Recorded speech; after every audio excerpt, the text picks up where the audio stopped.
Hello and welcome to Homestead Imaginations. I am Josh and today we are going over compost bins. This will be my second year trying to do hot composting. So let me back up quick. Here are, I zoomed in. Here are my two current compost bins. This is what I tried using last year. I filled them up with cow manure, cardboard, and like table waste. Mainly cow manure was the main thing. There wasn't that much cardboard. So I really didn't have a lot of brown. So it did not hot compost. It never really got to a hot temperature at all. But I let it sit all summer long. And then in the fall, I took it out and I spread it out in the gardens. It was not composted at that point. And I was hoping that over the winter, it would compost and be good for the soil. So in the spring it was decent. It wasn't great, but there were some things that still hadn't broken down. I pulled those stuff out as I came across them as I was planting the plants this year. So I'm going to try and do better and make sure that this is all fully composted before I even go to use it. It's roughly the perfect dimensions. It's a little bit taller than 3 feet tall. It's a little bit wider than 3 feet, and let's see what else, wide and long by 3 feet. So it's hot composting, you want at least 3 feet by 3 feet by 3 feet. So this is the exact dimensions, a little bit taller, so I don't quite have to go to the top, but I will just to fill it. So right now I've got cow manure in there, some table scraps of different vegetables and leaves and stuff like that. And then I've got some straw in here in this one. And then similar setup in this one. I've got some table scraps with vegetables and leaves and some other already things that have started decomposing because I have this little starter spot. And then mostly leaves, some straw in here. So I'm just gonna alternate these and water them each layer. So like this is good. I'm gonna water this now and then I'm gonna put on the next layer and repeat. Trying doing like a 50-50 mix of browns and greens. So cow manure is a green, table scraps, anything leafy, still green essentially from a plant standpoint is considered a green. But if it's dried out, it's fully dead. Like straw is brown, your dried grass. Here's some clippings. I've also got that I'm going to be throwing in here. This is boxes. I got a few boxes here of like pine shavings mixed with chicken poop from my chickens. So I'm going to be mixing that in as well this year. And then I've got multiple bags of leaves that have been sitting out since last fall. So they are definitely very dried, very brown. And then this is what I'm calling this was my dump zone. So I just dumped everything here until I had enough to make a compost bin. So today is July 17th. I would have wanted to do these compost bins like early spring, but doing compost for next year, it was lower on the priority list and everything took longer. As expected, as always, every project you ever take on is always going to take longer than you expect. So I'm going to get these filled, and then what I'm going to do, I've got this area cleared. It was a bunch of weeds, this tall, whatever that is, tall stuff there. I got that cleared, and what I'm going to be doing is from here, this corner right here, I'm going to extend it one more pallet out, and then 2 over, and then 2 back, and that will create basically this dumping zone. I'll have it palleted in kind of thing. And this is where I will dump all my stuff until I am ready to make a compost bin. And then I've got enough pallets here to make that dumping zone, what I'm calling, and then 2 more composting bins. And then I've got plenty of space along here, so there's part of the tree line here of the fruit trees.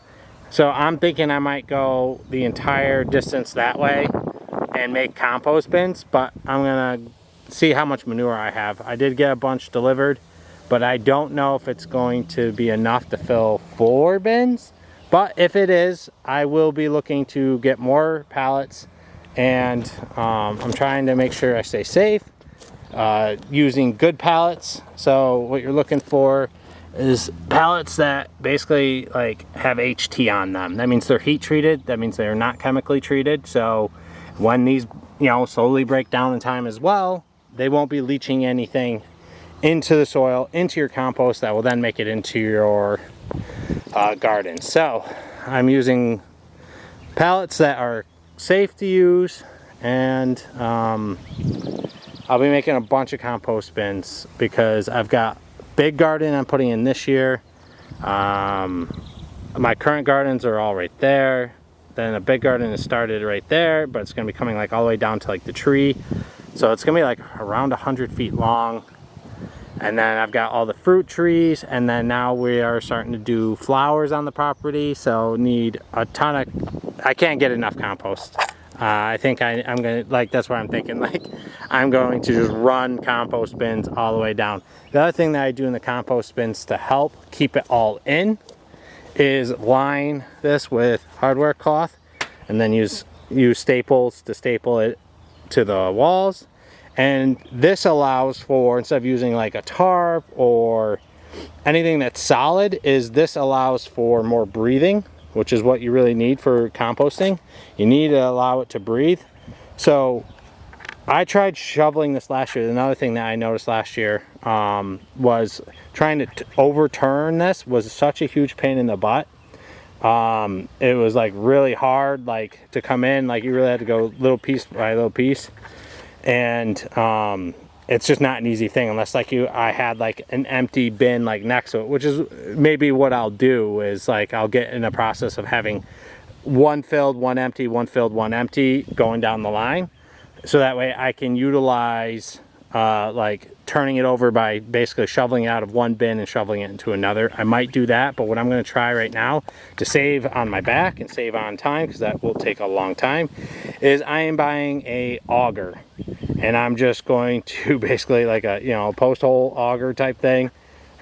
Even for like ice fishing, like I'm literally just going to come in here and just like auger down. Another thing I'm going to try, if I can get enough manure and materials and I fill both these bins all the way to the top and I have more, I can do another bin. I'm going to take a fence and roll it to maybe like a foot diameter and put it right in the center of the compost bin, and that way that will allow air to flow even in the center of it and kind of space it out a little bit more. And that won't be for hot composting, that'll be just for composting. My goal is to get good at and learn how to do hot composting, so that way I can get it done and process quicker, so if I need it quicker. So I'm trying to learn, but at the end of the day, like I'm trying to get so many compost bins that like I can let them sit for a year or 2 years to fully break down on their own without having to mix them or turn them or anything, and just let them break down over years and then pull them.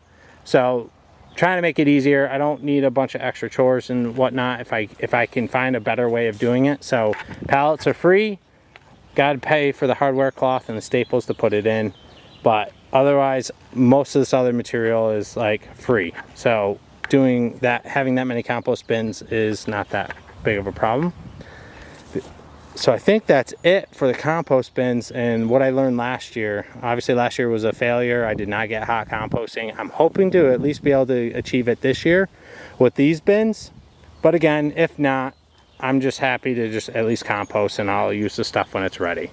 But while I was clearing this area, I had no idea these were here, because this is just like, as this, you can see, like this is super thick, but as I was clearing it, I noticed like, there's one little one, raspberries, and there was one, a good sized one sticking out over here, but I've got raspberry bushes here. So there's, trying to pull it away.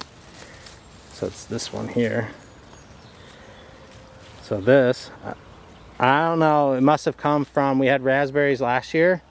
Something must have eaten it and then like taken it over here, but even at that point there's a lot here and they're already producing, so that means they were growing last year, so they could have grown last year. But either way, like pretty excited because it goes all the way out over here. It's a decent sized patch, And I don't really know like the extent of how far it does truly go. Like here's some more. Some of the stuff did get pushed over as I was mowing. Because I thought I was just mowing weeds. I didn't realize that there was raspberries growing back here at all. So there's some even back here. So what I'm going to do at some point is clear out all the weeds, expose all the raspberry canes, and then like probably, if I can, mulch this area and then prevent weeds from growing back here, and then now keep this area cleaned and make this a giant raspberry patch all the way down. So that'd be end of the year kind of task, probably maybe even in the fall when things start dying off, and it'll be easier to clear out. But that was a little added bonus of trying to get my compost bins set up and done. So that's what I'm doing this year. That's what I'm working on, where I failed last year, what I learned from last year's composting, and what I'm going to attempt this year. So I'm gonna get back to filling these two so I can get this done and maybe then build the other ones. So thank you for watching. Comment down below with any of your pro tips or struggles on your own of doing hot composting or even just composting in general. And I will catch you next time. Keep the imagination rolling. Thank you. Bye-bye.